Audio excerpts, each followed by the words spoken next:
Alors, dans cette vidéo, je vais t'expliquer comment faire. Ah, je vois qu'on voit le petit dessin, hop, de ma petite fille, voilà, Magali grande. Alors, on revient à nos moutons. Donc, il est vraiment indispensable de contrôler son mental. Il est indispensable de contrôler son mental et d'adapter une attitude neutre. C'est-à-dire arrêter de penser à quoi que ce soit pour attendre la réponse. Alors, pour faciliter la tâche, je vais te donner une petite astuce.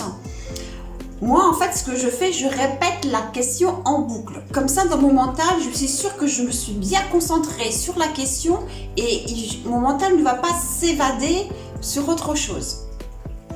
Alors, bien sûr, je te conseille de faire toujours des méditations d'ancrage avant de pratiquer le pendule. C'est très important que tu sois bien ancré.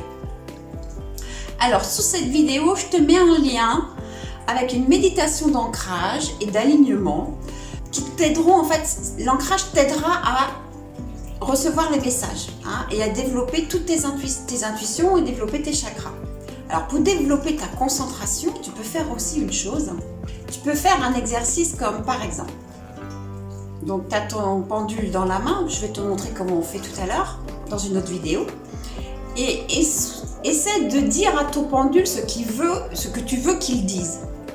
Par exemple, j'ai 2 enfants. Oui, j'ai 2 enfants. Oui, j'ai 2 enfants. Et tu vas voir, en fait, si tu lui dis oui dans ta tête, il va te dire oui. Alors ça, c'est un vrai danger chez les débutants. C'est pour ça que je te conseille vraiment de répéter en boucle ta question.